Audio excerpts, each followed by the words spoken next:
semua, Assalamualaikum warahmatullahi wabarakatuh. Kenalin, nama aku Laila Cahya Kamila dengan MBM 0089. Aku Zumratul Fikriya dengan NPM 92. Aku Retno Murti dengan NPM 0088. Aku Siska Agustina Sari dengan NPM 0101. Saya Nova Adianto dengan NPM 0095. Saya Fando Arben dari NPM 0068. Saya Nael mewakili Bapak Ganung pemilik Tinggal Art. Jadi kita tuh mau belajar bareng Mbak tentang usaha yang sudah dijalankan ini. Nah, mau tanya-tanya nih Mbak sekilas tentang usaha ini. Awal usaha ini berdiri tuh tahun berapa sama sejarahnya gimana? Jadi dulu tahun 2005 pemiliknya namanya Bapak Ganung Haryadi. Beliau mengikuti semacam pelatihan dari pemerintah gitu untuk membatik. Nah, setelah itu ada komunitasnya kan. Nah, jadi mereka itu sering ikut seperti festival budaya yang semacam itu, pameran-pameran. Nah, pada akhirnya 2013 itu beliau mendirikan Edwisata Membatik ini gitu. Untuk alamatnya sendiri nih Mbak di mana? Oh, ini di Tinggal Art itu di Dusun Tinggal, RT 2 RW 2, Desa Wanurjo, Kecamatan Borobudur, Kabupaten Magelang. Gitu. Berarti ini tuh usahanya udah berjalan lama ya Mbak?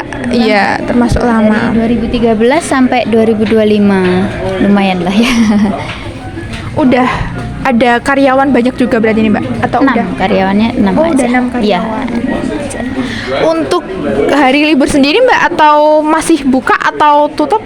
Kita buka setiap hari dari pukul 7 sampai 5 sore, itu setiap hari buka.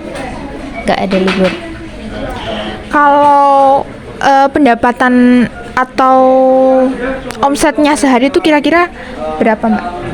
Kalau kayak itu nggak bisa dipukul rata ya, karena kan dari masa ramai dan masa biasa itu ada musim liburan gitu-gitu pasti beda.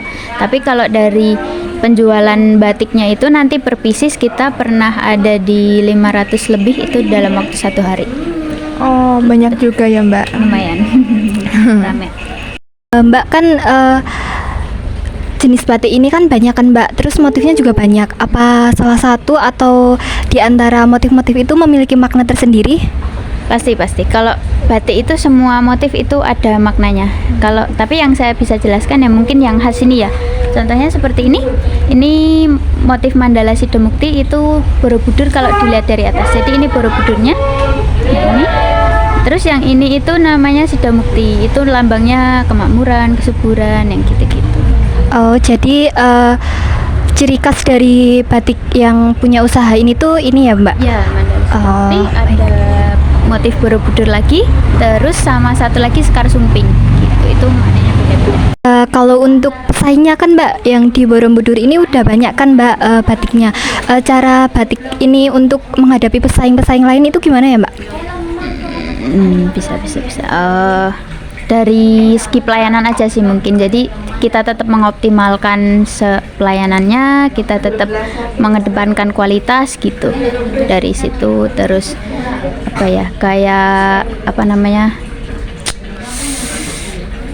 sarana prasarana yang dipermudah gitu aja.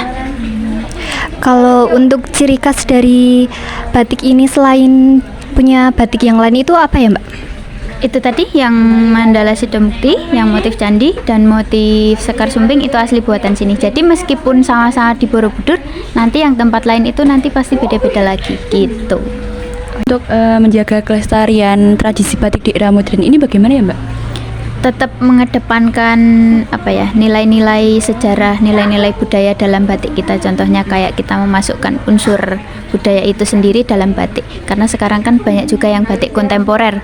Nah, jadi tetap memasukkan unsur-unsur itu, unsur-unsur nilai sejarah itu ke dalam batik supaya nggak hilang gitu.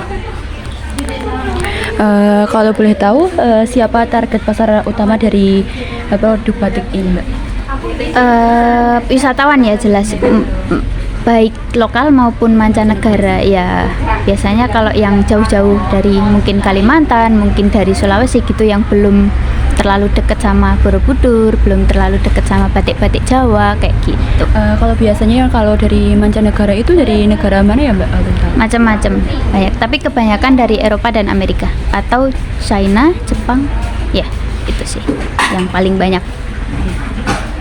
Kasih Mbak. Dalam menghadapi usaha ini apa, Mbak? Tantangan terbesar ya mungkin dari banyaknya teman-teman yang juga ngebuka usaha batik, terus dari kalau terlalu ramai itu kan tempat kami juga belum yang sebesar itu, jadi ya tantangan terbesarnya itu mungkin dari yang teman-teman lain yang buka usaha yang sama dan sarana prasarannya yang belum terlalu memadai. Ya. Kalau untuk harapan usaha batik ini dalam 5 tahun ke depan apa, Mbak? Semoga tetap berjalan, semoga semakin besar dan semoga dapat melestarikan budaya Indonesia. Sebelumnya kan sudah ditanyakan sama teman-teman tentang sejarah batik yang dulu di Indonesia juga berkembang sejak zamannya Kerajaan Majapahit nih. Nah, bagaimana sih peran batik ini? Kenapa kok terus banyak turis-turis mancanegara yang datang terutama ke Tinggal Art ini?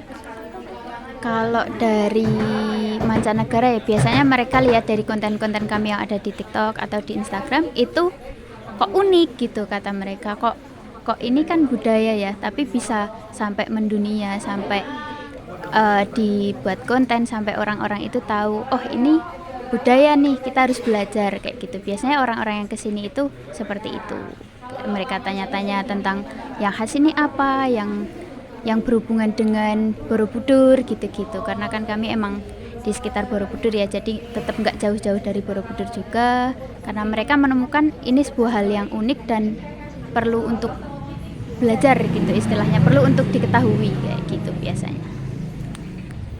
Nah, dari banyaknya turis-turis luar negeri itu yang datang, kan pasti nggak semua itu suka ya.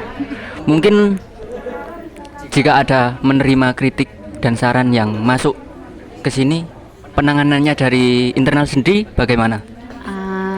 Kalau dari saran dari teman-teman inter gitu ya, mungkin ya pernah ada yang masuk itu mungkin dari dulu itu karena kursinya kan kami kecil-kecil.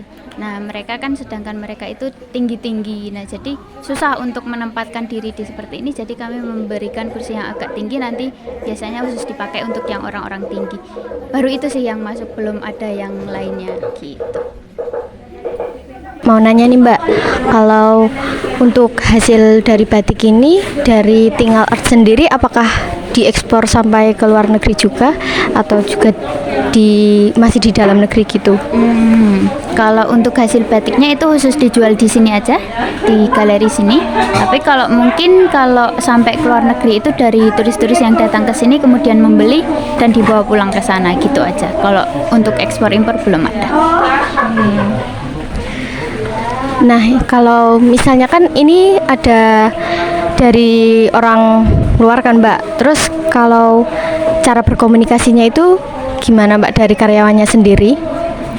Biasanya kalau misalkan dari pihaknya mereka itu nggak pakai tour guide atau penerjemah gitu ya, kita paling bisanya Inggris aja gitu kalau dari pihaknya kami. Tapi kalau mereka pakai tour guide itu lebih enak sih. Tapi berarti di sini karyawannya juga bisa berkomunikasi yang bahasa Inggris gitu bisa ya Mbak? Baik, sebelumnya terima kasih ya Mbak udah meluangkan waktu buat kita belajar di sini, kita jadi tahu batik yang di sini gimana. Terus maaf ya Mbak kalau mengganggu waktunya. Sama-sama, semoga jawaban-jawaban dari pertanyaannya bisa membantu. Nggak banyak tapi semoga membantu. Iya, makasih ya Mbak. Sama.